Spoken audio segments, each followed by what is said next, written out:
कल हमने पढ़ा था मुद्रा का वर्गीकरण। मुद्रा के वर्गीकरण या मुद्रा को हमने 4 आधारों पर वर्गीकृत किया था। इनमें से 2 आधार हम पढ़ चुके हैं। पहला था हमारा प्रकृति के आधार पर मुद्रा का वर्गीकरण, दूसरा वैधानिकता के आधार पर मुद्रा का वर्गीकरण और तीसरा पदार्थ के आधार पर और चौथा तरलता के आधार पर मुद्रा का वर्गीकरण।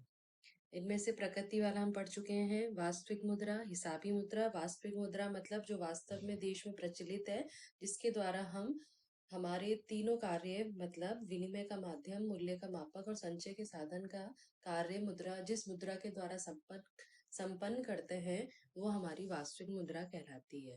दूसरा था हमारा हिसाबी मुद्रा, जिसमें हम हिसाब रखते हैं या खाते बनाते हैं, वो हमारी होती है हिसाबी मुद्रा। दूसरा फिर हमारा आधार था वैधानिकता के आधार पर लीगल टेंडर, विधिग्राह्य मुद्रा, जो कि सरकार द्वारा देश में मुद्रा के रूप में प्रयोग करने के लिए घोषित की जा चुकी हो। और दूसरा था हमारा वैकल्पिक या ऐच्छिक मुद्रा, मतलब इसमें यह मुद्रा एक्सेप्ट करना लेनदार जो है उसके लिए कंपल्सरी नहीं है, वो उसकी इच्छा पर निर्भर है।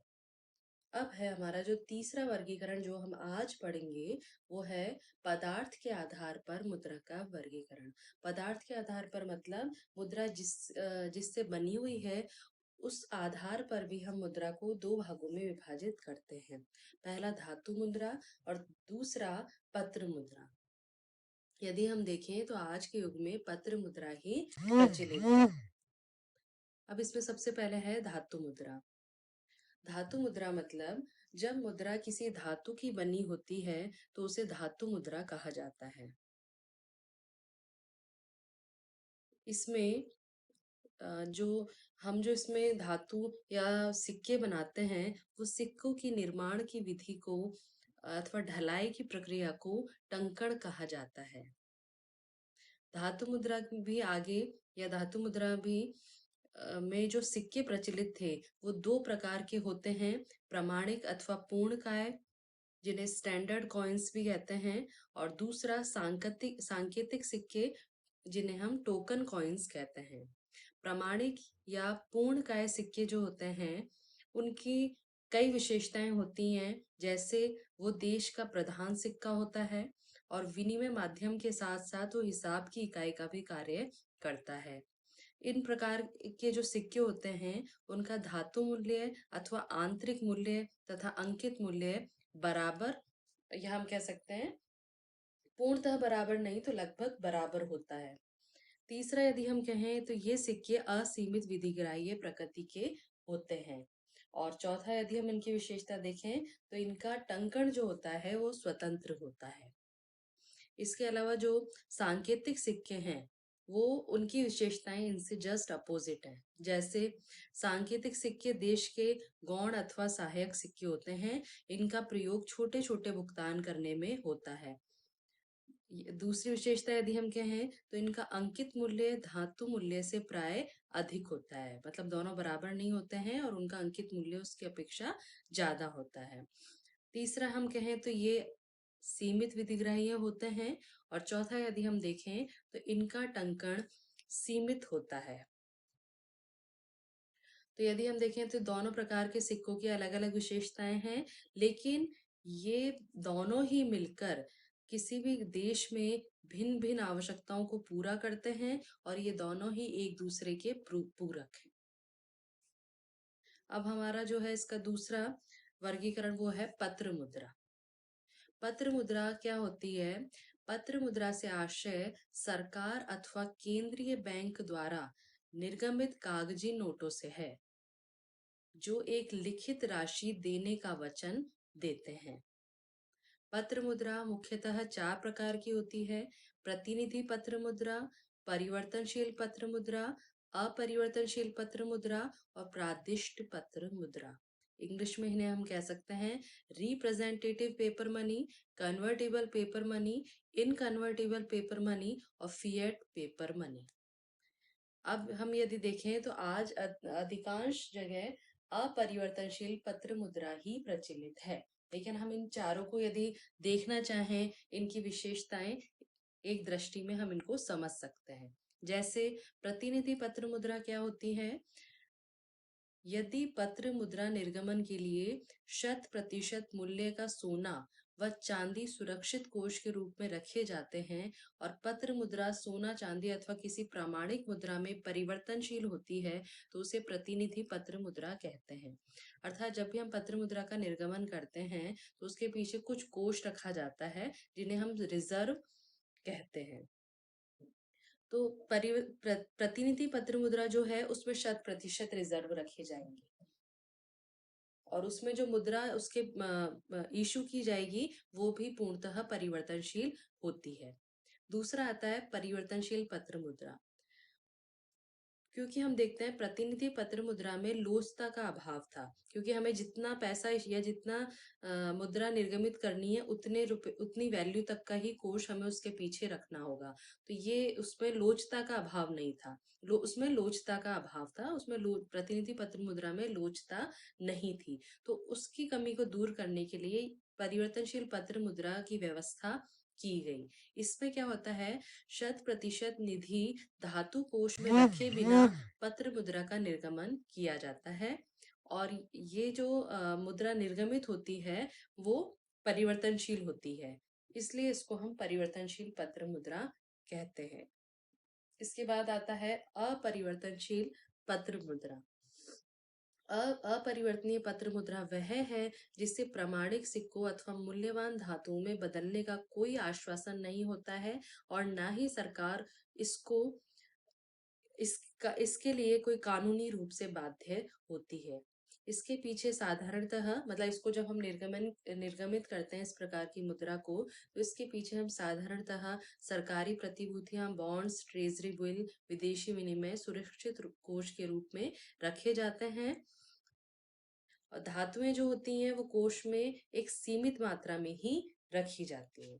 तो इस प्रकार हम देखें तो प्रतिनिधि पत्र मुद्रा में तो 100% कोष, परिवर्तनशील में 100% जो होता है कोष, वो नहीं रखा जाता और लेकिन मुद्रा परिवर्तनीय होती है। अपरिवर्तनशील में क्या है कि कोष भी 100% नहीं है और उसमें मुद्रा परिवर्तनीय नहीं होती है। यदि आज हम वर्तमान में देखें, तो प्रतिनिधि पत्र मुद्रा और परिवर्तनीय पत्र मुद्रा केवल थ्योरिटिकल रह गया है। प्रैक्टिकली सभी जगह अपरिवर्तनीय पत्र मुद्रा का ही अधिकांशतः चलन है। इसके बाद फोर्थ आती है प्रादिष्ट पत्र मुद्रा। प्रादिष्ट पत्र मुद्रा ये एक तरह से अपरिवर्तनीय पत्र मुद्रा की विशेषता इसमें भी होती है, तो ये उसी का एक रूप है। लेकिन इसका निर्गमन, प्रादिष्ट जो मुद्रा है, इसका निर्गमन प्राय संकटकालीन परिस्थितियों में बिना कोई रक्षित कोष रखे किया जाता है। ठीक है, तो ये टाइप उसी का इनकन्वर्टिबल पेपर मनी का, लेकिन इसमें इसकी दो विशेषताएं हम कह सकते हैं प्रादिष्ट की। एक तो इसका निर्गमन कब होता है, संकट काल के समय, और दूसरा उस परिस्थिति में क्योंकि हम कोष रख ही नहीं सकते, तो इसलिए इसका निर्गमन बिना कोई रक्षित कोष रखे किया जाता है। इसलिए इसे कुछ लेखक संकटकालीन मुद्रा भी कहते हैं। इस तरह से हम देखें तो ये हम मुद्रा का पदार्थ के आधार पर वर्गीकरण करते हैं। धातु मुद्रा में दो तरह के सिक्के हमने पढ़े, स्टैंडर्ड कॉइन्स प्रमाणिक सिक्के और उसके साथ टोकन कॉइन्स सांकेतिक सिक्के।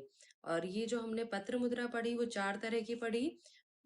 पहला था प्रतिनिधि पत्र मुद्रा, दूसरा था परिवर्तनशील पत्र मुद्रा, तीसरा अपरिवर्तनशील पत्र मुद्रा और चौथा प्रादिष्ट पत्र मुद्रा। अब हमारा लास्ट वाला जो क्लासिफिकेशन आता है वो है तरलता के आधार पर वर्गीकरण। तरलता के आधार पर वर्गीकरण को हमने दो तरह से करा है, एक्चुअल मनी और नियर मनी। एक्चुअल मनी वास्तविक मुद्रा और नियर मनी मतलब निकट मुद्रा। वास्तविक मुद्रा क्या है? वास्तविक मुद्रा जो मतलब मुद्रा चलन में है, या हम कह सकते हैं मुद्रा की जो प्रॉपर एक्चुअल डेफिनेशन है वो वास्तविक मुद्रा में आती है। जैसे हम कह सकते हैं कि वास्तविक मुद्रा वह मुद्रा है या वह वस्तु है जो विनिमय के माध्यम तथा मूल्य मापन का कार्य करते हुए सरकार द्वारा मुद्रा के रूप में घोषित हो तथा जनता द्वारा मुद्रा के रूप में निसंकोच स्वीकार की जाती है, वो तो होती है वास्तविक मुद्रा।